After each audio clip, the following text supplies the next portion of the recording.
Livro Céu e Inferno, FEAL, Fundação Espírita André Luiz, Guarulhos, 2023. Páginas 89 a 105, capítulo 5. Quadro comparativo do inferno pagão e do inferno cristão. Primeiro, inferno pagão. Conhecemos o inferno pagão quase exclusivamente pela narrativa dos poetas. Conquanto Homero e Virgílio tenham-lhe dado descrição mais completa, é preciso levar em consideração as limitações que a poesia impõe à forma. A descrição de Fénelon em seu Telêmaco. Início da nota do editor número 56. O professor Rivail havia traduzido do alemão as 3 primeiras partes da obra-prima do bispo Fénelon, de 1651 a 1715, Telêmaco, destinada a educar o Duque de Borgonha, neto de Luís XIV, e que foi baseada no 4º livro da Odisseia de Homero. A tradução francesa, publicada em 1830, destinava-se ao uso nas escolas, com notas, etimologia das palavras e tabelas gramaticais, elaboradas pelo tradutor. Fim da nota do editor. Ainda que proveniente da mesma fonte quanto as crenças fundamentais, tem a simplicidade mais precisa da prosa. Descrevendo o aspecto lúgubre dos lugares, Fénelon dedica-se principalmente a salientar o gênero de sofrimentos que os culpados enfrentam, estendendo-se sobremaneira sobre a sorte dos maus reis, com o objetivo de instruir seu régio pupilo. Por mais popular que seja a sua obra, muitos não têm essa descrição muito presente na memória, ou não puderam sobre ela refletir o suficiente para estabelecer uma comparação, razão por que acreditamos ser útil dela citar os trechos que guardam uma relação mais direta com o assunto de que tratamos, isto é, aqueles que concernem mais especificamente as penas individuais. Ao entrar, Telêmaco ouviu os gemidos de uma sombra que não podia se consolar. Qual é a vossa desdita? Perguntou-lhe. Quem fostes vós na terra? Eu era Nabofarzan, respondeu-lhe a sombra, o rei da soberba Babilônia. Todos os povos do Oriente tremiam só de ouvir meu nome. Fazia-me adorar pelos babilônios num templo de mármore onde me fazia representado por uma estátua de ouro, diante da qual se queimavam noite e dia os mais preciosos perfumes da Etiópia. Jamais pessoa alguma ousou contradizer-me sem que fosse imediatamente punida. Todos os dias inventavam-se prazeres novos para tornar-me a vida mais aprazível. Eu era então jovem e robusto. Oh, quanta aventura restava-me ainda por usufruir no trono! Mas uma mulher a quem eu amava, sem que ela correspondesse, fez-me sentir que eu não era Deus, envenenou-me, e nada mais sou. Minhas cinzas foram ontem pomposamente colocadas numa urna de ouro. Chorou-se. Arrancaram-se os cabelos.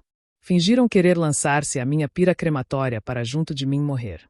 Gemerão ainda aos pés do majestoso sepulcro em que depositaram minhas cinzas, mas ninguém sente minha falta. Minha memória causa asco até à minha família, e cá embaixo, neste mundo, já padeço de horríveis tratamentos. Telêmaco, comovido com a cena, disse a ele: Fostes verdadeiramente feliz durante o vosso reinado? Sentistes aquela doce paz sem a qual o coração sente-se sempre angustiado e abatido em meio aos prazeres? Oh não, respondeu o babilônio. Nem sequer sei o que quereis dizer. Os sábios exaltam essa paz como sendo o único bem. Quanto a mim, jamais a experimentei. Meu coração era incessantemente agitado por novos desejos, receios e esperanças. Tratava de inebriar-me na agitação de minhas paixões, com o cuidado de manter essa embriaguez, tornando-a contínua. O menor intervalo de sobriedade ou tranquilidade tornava-se-me excessivamente amargo. Eis a paz de que desfrutei. Qualquer outra me figuraria uma fábula, um sonho. São esses os bens de que sinto falta. Assim falando, o babilônio chorava qual homem covarde, estiolado pela comodidade e jamais treinado para suportar com firmeza uma desgraça. Havia junto dele alguns escravos que foram mortos para honrar seus funerais. Mercúrio os entregará a Caronte junto com seu rei, dando-lhes um poder absoluto sobre o monarca a quem haviam servido na terra. As sombras dos escravos não temiam a sombra de Nabofarzan. Elas o mantinham acorrentado e infligindo-lhe as mais cruéis humilhações. Uma lhe dizia: Não éramos homens tanto quanto tu?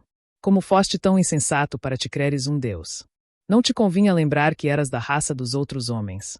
Uma outra, para insultá-lo, falava: Tinhas razão em não querer que te tomassem por um homem, porque tu eras um monstro sem humanidade.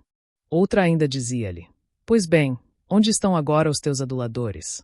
Não tens nada mais a dar, infeliz. Não podes mais fazer mal algum. Aqui estás, transformado em escravo de teus próprios escravos. Os deuses tardam a fazer justiça, mas enfim a fazem. Diante de tais acerbas palavras, Nabofarzan prostrou-se de rosto ao chão, arrancando-se os cabelos num rompante de cólera e desespero.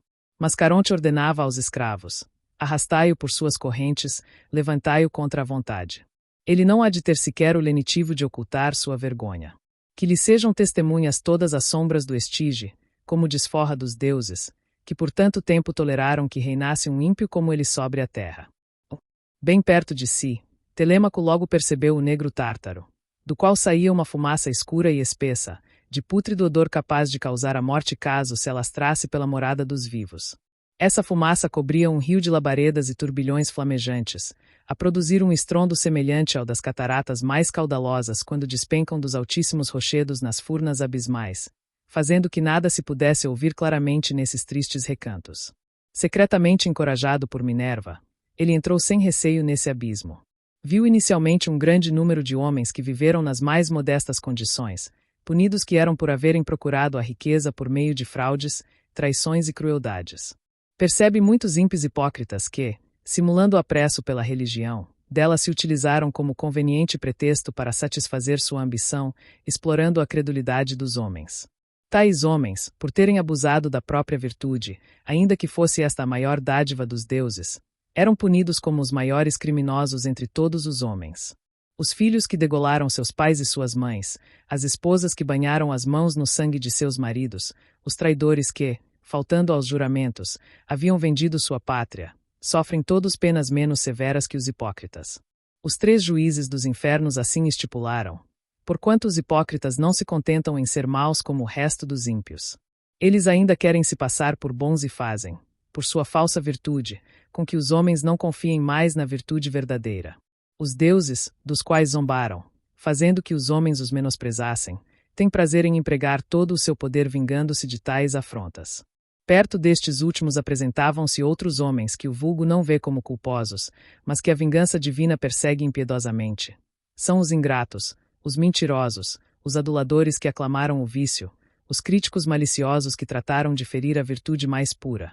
Enfim, aqueles que julgaram as coisas temerariamente, sem conhecê-las a fundo, assim maculando a reputação dos inocentes. Telêmaco, vendo os 3 juízes sentados a condenar um homem, ousou perguntar-lhes quais teriam sido seus crimes. De imediato, o condenado, tomando a palavra, exclamou: Eu nunca fiz mal algum. Punha todo o meu prazer em fazer o bem. Fui magnânimo, liberal, justo e compassivo. Do que se pode então me repreender? Hominos disse-lhe então: Nenhuma censura te é feita com relação aos homens. Mas tu não devias menos aos homens do que aos deuses. Qual é, portanto, essa justiça de que te jactas? Para com os homens, que não são nada, tu não faltaste com nenhum dever. Foste virtuoso, mas atribuíste toda a virtude a ti mesmo, e não aos deuses, que a deram a ti, porquanto tu querias te aproveitar do fruto da tua própria virtude centrado em ti mesmo, foste a tua divindade. Mas os deuses, que tudo fizeram, e nada fazem senão para si mesmos, não podem renunciar aos seus direitos. Esqueceste-os, e eles esquecer-te-ão. Entregar-te-ão a ti mesmo, porque quiseste pertencer-te a ti mesmo, e não a eles. Busca agora, portanto, se puderes, tua consolação em teu próprio coração. Este para sempre separado dos homens aos quais quiseste agradar, este sozinho contigo, ídolo de ti mesmo. Aprende que não há verdadeira virtude sem o respeito e o amor dos deuses, a quem tudo é devido. Tua falsa virtude, que por muito tempo enganou os homens facilmente iludíveis, será eliminada. Os homens, que julgam os vícios e as virtudes apenas pelo que os choca ou lhes agrada, são cegos para o bem e o mal. Aqui uma luz divina reverte todos os seus julgamentos levianos. Muitas vezes condena o que eles admiram e absolve o que condenam. Ouvindo essas palavras, o filósofo, como que atingido por um raio, não se podia suster. A satisfação que antes experimentava ao contemplar sua moderação, sua coragem e suas inclinações generosas, transformou-se em desespero. A visão do próprio coração, inimigo dos deuses, converteu-se no seu suplício. Enxerga-se sem que possa desviar o olhar, apreende a vaidade dos julgamentos dos homens, aos quais quis agradar em todas as suas ações. Uma completa revolução opera-se dentro dele, como se lhe revolvessem as entranhas, reconhecesse outro. Não encontra apoio qualquer no coração. Sua consciência, cujo testemunho fora-lhe tão brando até então, levanta-se contra ele e lhe reprova amargamente o desvio e a ilusão de todas as suas virtudes, que não tiveram o culto à divindade por princípio e fim, ei-lo perplexo e consternado, cheio de vergonha, de remorsos e de desespero. As fúrias não o atormentam, porque é suficiente tê-lo entregue a si mesmo, e que seu próprio coração vingue os deuses desprezados a contento. Não podendo esconder-se de si mesmo, procura os lugares mais sombrios para ocultar-se dos outros mortos. Busca as trevas sem jamais encontrá-las, já que uma luz importuna o segue por toda parte. Os raios penetrantes da verdade, de todos os lados, vingam a mesma verdade que olvidou. Tudo o que amou torna-se odioso para ele, convertendo-se em fonte de sofrimentos sem fim. E diz para si mesmo: insensato que fui. Pois não conheci nem os deuses, nem os homens, nem a mim. Não, nada disso conheci, pois nunca amei o único e verdadeiro bem. Todos os meus passos foram insensatos, minha sabedoria, apenas delírio, minha virtude, somente orgulho impiedoso e cego. Eu era, enfim, ídolo de mim mesmo. Telêmaco notou por fim os reis condenados por terem abusado do poder. De um lado, uma fúria vingadora apresentava-lhes um espelho que lhes mostrava toda a deformidade dos seus vícios. Sem que pudessem desviar o olhar, enxergavam a sua vaidade grosseira e ávida pelos mais ridículos aplausos, a sua dureza com os homens, cuja felicidade deveriam ter ensejado, sua insensibilidade à virtude, sua aversão a ouvir a verdade, sua inclinação para os homens covardes e aduladores, sua negligência, sua apatia, sua indolência, sua desconfiança descabida, seu fausto e sua excessiva ostentação construídos sobre a ruína dos povos, sua ambição de obter glórias vãs à custa do sangue de seus cidadãos, enfim, sua crueldade, diariamente à procura de novos prazeres em meio às lágrimas e ao desespero de tantos infelizes. Tais reis veem-se incessantemente nesse espelho. Eles se acham mais horríveis e monstruosos do que a quimera, vencida por Belerofonte, do que a hidra de Lerna, abatida por Hércules, do que o próprio Cérbero, ainda que este último vomite por suas 3 goelas abertas um sangue negro e deletério, capaz de envenenar toda a raça dos mortais que vivem sobre a terra. Ao mesmo tempo, de outro lado, uma outra fúria lhes repetia afrontosamente todos os louvores que seus aduladores dispensaram-lhes durante a vida, apresentando-lhes um segundo espelho, em que se viam tais como a lisonja os descrevera. A oposição dessas duas imagens tão contrárias representava um tormento para sua vaidade. Notava-se que os piores entre esses reis eram os que haviam recebido os mais esplêndidos louvores durante a vida, porque os maus são mais temidos que os bons e porque despudoramente exigem as infames adulações dos poetas e dos oradores de seu tempo. Ouvem-se-lhes os gemidos nessas profundas trevas onde os antigos reis não enxergam senão os insultos e as zombarias que devem amargar. Nada há ao redor que não os repudie, os conteste, ou os desmascare, enquanto na terra eles é que escarneciam da vida dos homens, exigindo que tudo fosse feito para servi-los. No Tártaro, estão entregues completamente aos caprichos de escravos que os fazem, por sua vez, experimentar a mais cruel servidão. Os reis de outrora obedecem de maneira humilhante, não lhes restando nenhuma esperança que possa de algum modo abrandar-lhes o tormentoso jugo. Sob os golpes desses escravos, transformados em tiranos impiedosos, encontram-se os humilhados reis tal qual a bigorna sob a marreta dos ciclopes, quando Vulcano compelia estes últimos a trabalhar aceleradamente nas fornalhas ardentes do Monte Etna. Telêmaco percebeu então os semblantes pálidos, monstruosos, horrorizados.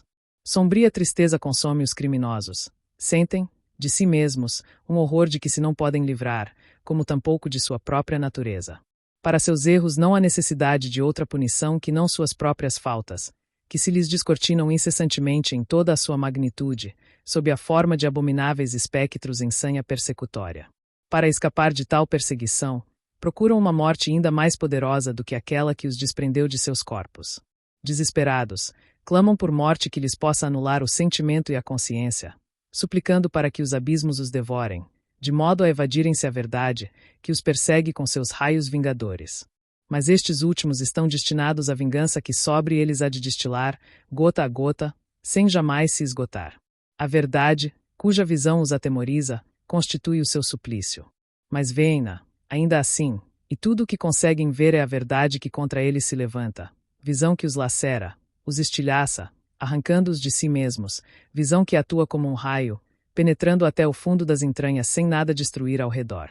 Semelhante ao metal numa fornalha em brasas, a alma é derretida por esse fogo vingador, que anula toda a rijeza sem nada consumir, dissolvendo a essência da própria vida, sem que se possa morrer. Arrancado o ser de si mesmo, Não encontra ele por um instante sequer qualquer apoio ou repouso, vivendo apenas através da ira que sente de si mesmo e da total falta de esperança que o ensandece. Naquela cena que lhe eriçava os cabelos, Telêmaco viu muitos antigos reis da Lídia, punidos por terem escolhido uma vida de prazeres em vez de trabalhar pelo amparo do povo, ação que deve constituir a insígnia inseparável da realeza. Esses reis condenavam-se mutuamente pela cegueira.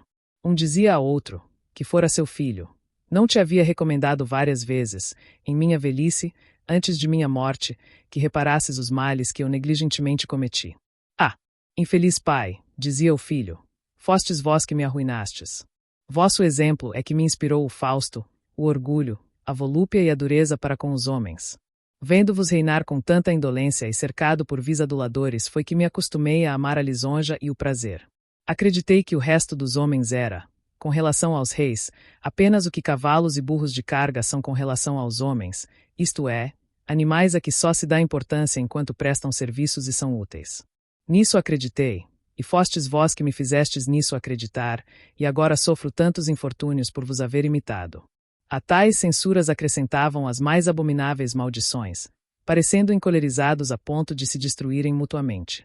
Em volta dos reis rodopiavam igualmente, quais corujas da noite, as cruéis suspeitas, os receios inúteis e as desconfianças que vingam os povos da dureza de seus monarcas. A fome insaciável de riquezas, a falsa e sempre tirânica glória, assim como a lassidão displicente que amplifica todos os sofrimentos, sem jamais propiciar qualquer satisfação durável. Viam-se inúmeros desses reis severamente punidos, não pelos males que haviam feito, mas por haverem negligenciado o bem que deveriam fazer. Todos os crimes do vulgo, advindos da negligência com que se observam as leis, eram imputados aos monarcas, cuja gestão deve sempre zelar pelo cumprimento da lei.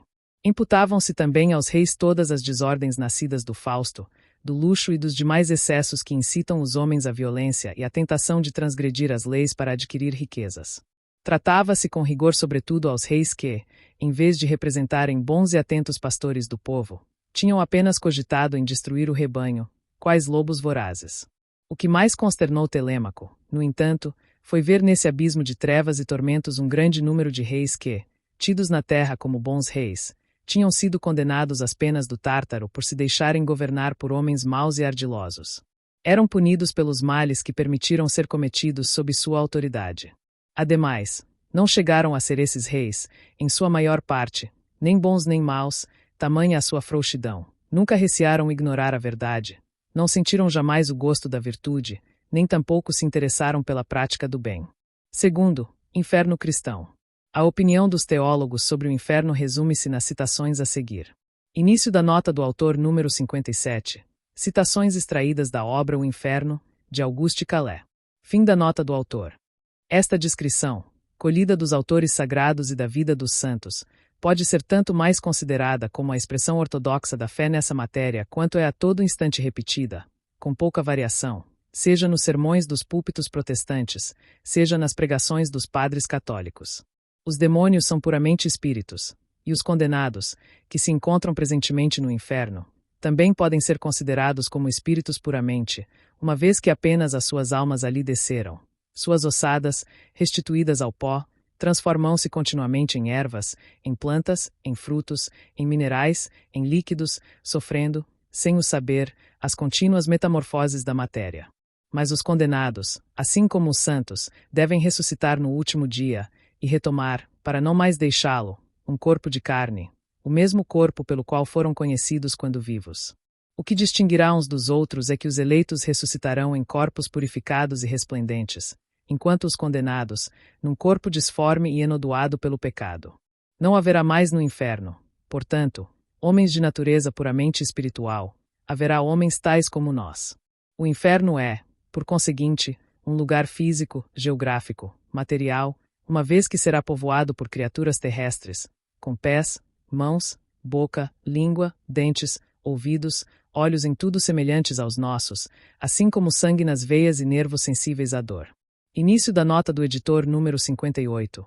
O inferno, segundo os dogmas religiosos, pressupõe um local físico que impressione dolorosamente os condenados pelo corpo restituído, com órgãos sensíveis às impressões materiais, tato, visão, paladar, audição e olfato. A doutrina espírita demonstra a existência do perispírito constituído de matéria própria do mundo espiritual. Esse ambiente não causa impressões fisiológicas, nem no corpo espiritual há sensibilidade para tal. As sensações dos espíritos são de ordem intelecto-moral, pensamentos, sentimentos. As sensações agradáveis ou desagradáveis após a morte estão relacionadas à condição de aperfeiçoamento da alma, sendo de ordem interna, não tendo causa externa como no mundo corporal. Fim da nota do editor. Onde está situado o inferno? Alguns doutores da religião o colocaram no próprio interior da Terra, enquanto outros, em algum planeta desconhecido. A questão, no entanto, não foi resolvida em nenhum concílio. Dessa forma, estamos, com relação a esse assunto, limitados às conjecturas. O que se pode afirmar é que o inferno, qualquer que seja o lugar em que se situe, é um mundo composto de elementos materiais, mas um mundo sem sol, lua ou estrelas, e mais triste, inóspito e destituído de qualquer rudimento ou aspecto salutar que, mesmo nas regiões mais adversas deste mundo em que pecamos, possamos encontrar. Os teólogos mais cautelosos não se aventuram a descrever, à maneira dos egípcios, hindus e gregos, todos os horrores dessa morada. Limitam-se a apresentar, à guisa de exemplo, o pouco que sobre esse assunto falam as Escrituras, o charco de fogo e enxofre do Apocalipse, os vermes de Isaías, vermes infestando eternamente os cadáveres do Tofel, os demônios a atormentar os homens cuja perdição causaram, e os homens a chorar e a render os dentes, conforme a expressão dos evangelistas. Santo Agostinho não concorda que sejam essas penas físicas simples descrições simbólicas dos sofrimentos morais. Ele admite um verdadeiro lago de enxofre, com vermes e serpentes de verdade aguilhoando todas as partes dos corpos dos condenados, somando suas lacerações às do fogo. Ele julga, segundo um versículo de São Marcos, que esse fogo estranho, embora material como o nosso, agindo, portanto, sobre os corpos físicos, os conservaria como o sal conserva a carne das vítimas. Os condenados, todavia, vítimas incessantemente supliciadas, porém permanentemente vivas, sentiriam a dor desse fogo que queima sem destruir, penetrando sob sua pele. Ficariam as vítimas impregnadas, saturadas desse fogo em todos os seus membros, da medula dos ossos à pupila dos olhos, nas fibras mais recônditas e mais delicadas do seu ser. A cratera de um vulcão, se pudessem aí lançar, ser-lhes-ia equivalente a um lugar de alívio e repouso. Assim falam, com toda a segurança, os teólogos mais tímidos, discretos e comedidos.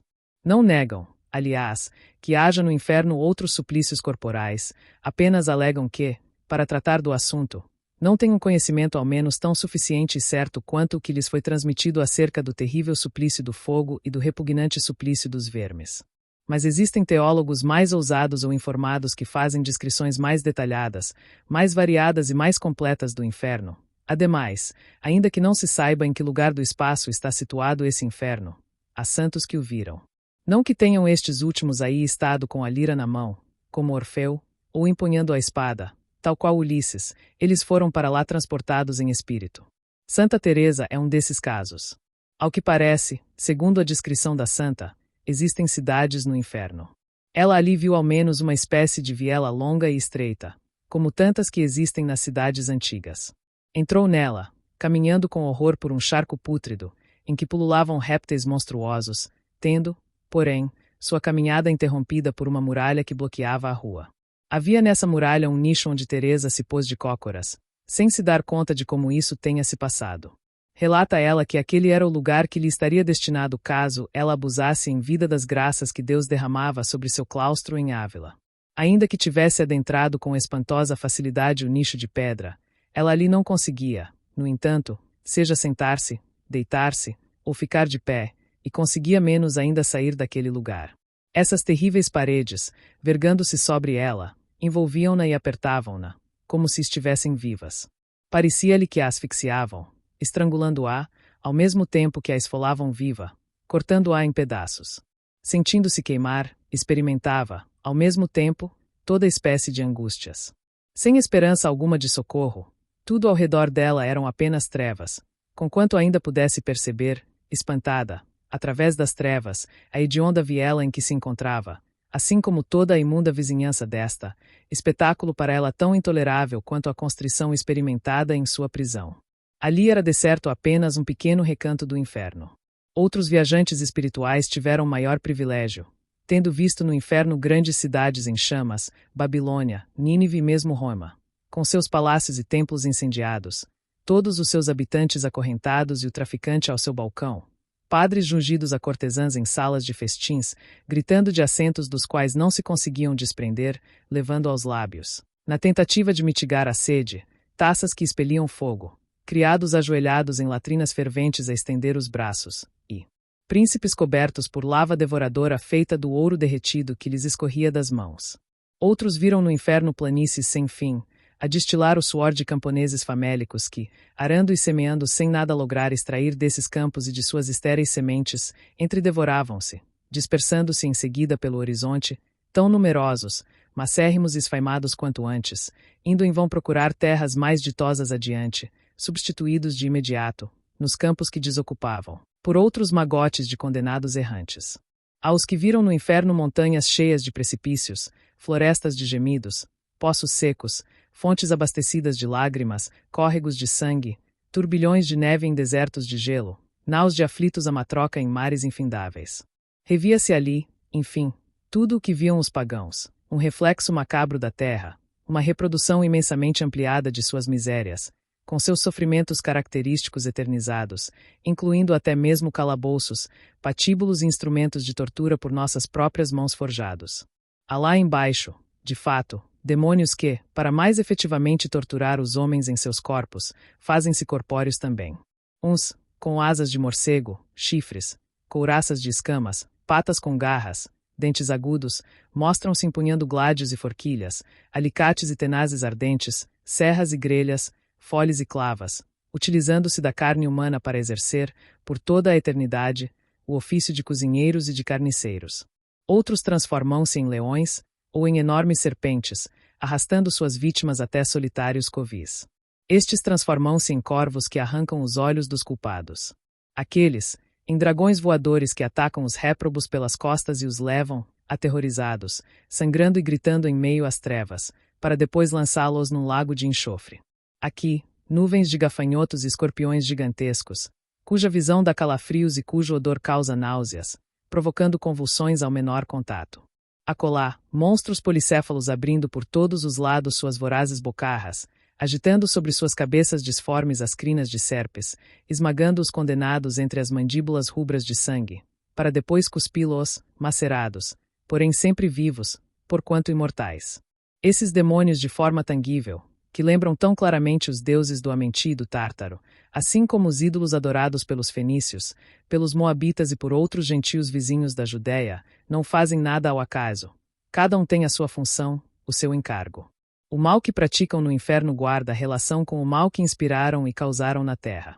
Os condenados são punidos em todos os seus sentidos e órgãos, porque ofenderam a Deus também por todos os seus órgãos e sentidos. Os glutões são punidos de uma forma pelos demônios da gula, e os preguiçosos, de outra forma pelos demônios da preguiça, os fornicadores, ainda de outra forma pelos demônios da fornicação, e assim por diante, de maneiras tão variadas quão variadas são as maneiras que há de pecar. Sentirão frio ainda que queimem, e calor ainda que congelem. Ansiarão a um tempo por repouso e por movimento, sempre com fome e sede, e 1000 vezes mais cansados que um escravo ao fim do dia, mais doentes que os moribundos, mais alquebrados, mais inermes e ulcerados que os mártires, e isso para todo o sempre. Nenhum demônio refuta ou jamais refutará a sua hedionda tarefa. Todos são, a esse respeito, bem disciplinados e fiéis na execução das ordens punitivas que receberam. Início da nota do autor número 59. Esses mesmos demônios, rebeldes a Deus quanto ao bem, são de uma docilidade exemplar quanto à prática do mal, na qual nenhum deles recua ou hesita por toda a eternidade. Que estranha metamorfose operou-se neles, que haviam sido criados puros e perfeitos como os anjos. Fim da nota do autor. De outra forma, em que se transformaria o inferno. Os condenados repousariam se viessem os carrascos a discutir ou a se cansar. Mas nada de repouso entre uns, nem brigas entre os outros. Ainda que perversos e numerosos, os demônios se conciliam de um canto ao outro do abismo. E jamais se viu sobre a terra nações mais dóceis a seus príncipes, exércitos mais obedientes a seus generais, ou comunidades monásticas mais humildemente submissas a seus prelados. Não se conhece quase nada do baixo escalão dos demônios, esses espíritos vis que compõem as legiões de vampiros, ghouls, sapos, escorpiões, corvos, hidras, salamandras e outras bestas sem nome, que constituem a fauna das regiões infernais. Mas são conhecidos e intitulados vários príncipes que comandam tais legiões, entre os quais contam-se Belfegor, o demônio da luxúria, Abaddon ou Apolion, o do assassinato, Beuzebu, o demônio dos desejos impuros ou o senhor das moscas que engendram a putrefação, Mamon, o da avareza, e ainda Moloch, Belial, Baal-gad, Astaroth e tantos outros, tendo acima deles seu chefe supremo, o sombrio arcanjo que no céu era chamado pelo nome de Lúcifer, e no inferno pelo nome de Satanás. Eis aí, em resumo, a ideia que nos dão do inferno, considerado do ponto de vista da sua natureza física e das penas físicas aí enfrentadas. Examinem-se os escritos dos padres e dos antigos doutores, interroguem-se nossas piedosas lendas, contemplem-se as esculturas e os quadros de nossas igrejas, preste-se atenção ao que é proclamado dos púlpitos e aprender-se-á ainda bem mais. A essa descrição, o autor acresce as seguintes reflexões, cujo alcance cada um poderá compreender. A ressurreição dos corpos é um milagre, mas é necessário um segundo milagre para dar a esses corpos mortais, já uma vez utilizados nas provas passageiras da vida, portanto já uma vez destruídos, a virtude de subsistir, sem que se desfaçam, numa fornalha na qual até mesmo os metais evaporariam. É possível aceitar que se diga que a alma é o carrasco de si mesma, que Deus não a persegue, apenas a deixa no estado de infelicidade que ela mesma escolheu, ainda que o abandono eterno de um ser perdido e sofredor pareça pouco de acordo com a bondade do Criador.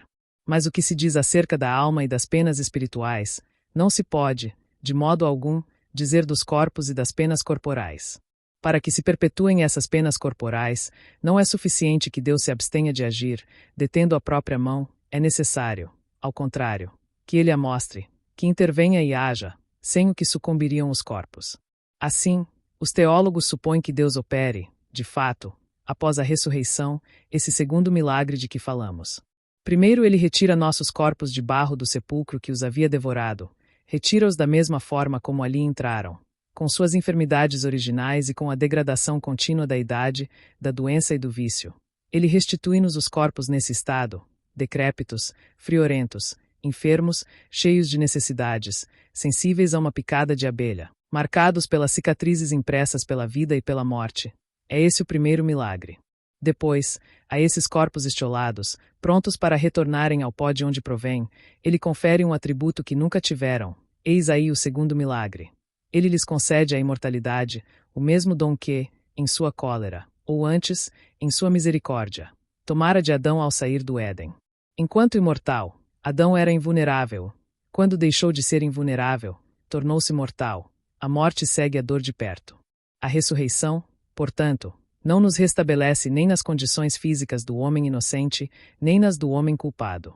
Trata-se da ressurreição de nossas misérias somente, porém com a adição de misérias novas, infinitamente piores.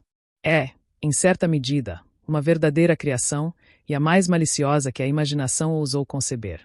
Deus muda de ideia e, para acrescer aos tormentos espirituais dos pecadores os tormentos carnais que possam durar eternamente, muda subitamente, através de seu poder, as leis e as propriedades por ele mesmo estipuladas desde o princípio para os compostos da matéria.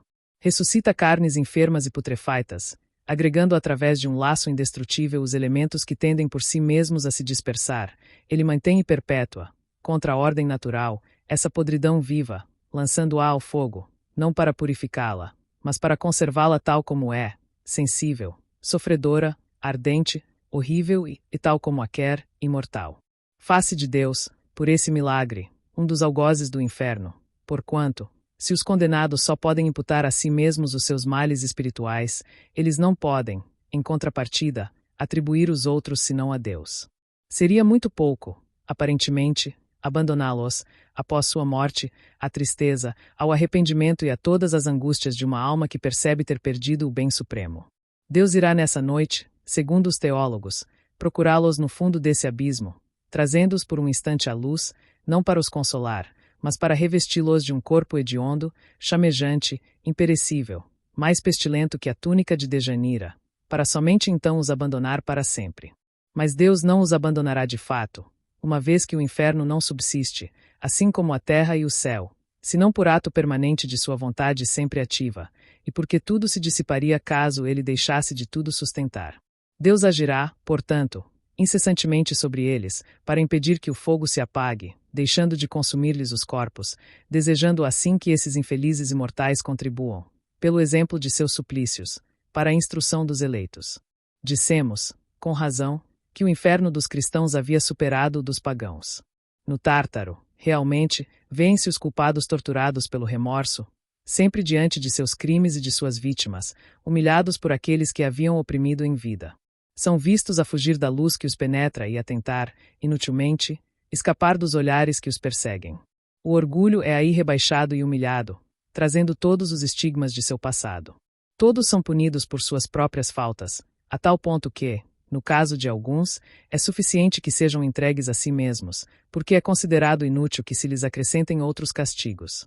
Mas são sombras, ou seja, almas com seus corpos fluídicos, imagem de sua existência terrestre. Não se vêem ali os homens retomando seus corpos carnais para sofrer materialmente, nem o fogo penetrar-lhes a pele e saturando-os até a medula dos ossos, nem o requinte e o refinamento dos suplícios que constituem a base do inferno moderno. Ali encontram-se juízes inflexíveis, mas justos, que aplicam as penas na proporção das faltas cometidas, ao passo que no império de Satanás são todos misturados nas mesmas torturas, sendo tudo nele fundamentado na materialidade, tendo sido dele banida a própria noção de equidade. Não há dúvida de que hoje, até dentro da igreja, haja muitos homens sensatos que não admitem tais coisas ao pé da letra, nelas enxergando apenas alegorias cujo sentido é preciso interpretar. Mas são apenas opiniões individuais que não têm muito peso. A crença no inferno material, com todas as suas consequências, ainda é um artigo de fé. Podemos perguntar como há homens que tenham conseguido ver essas coisas em êxtase, se elas não existem.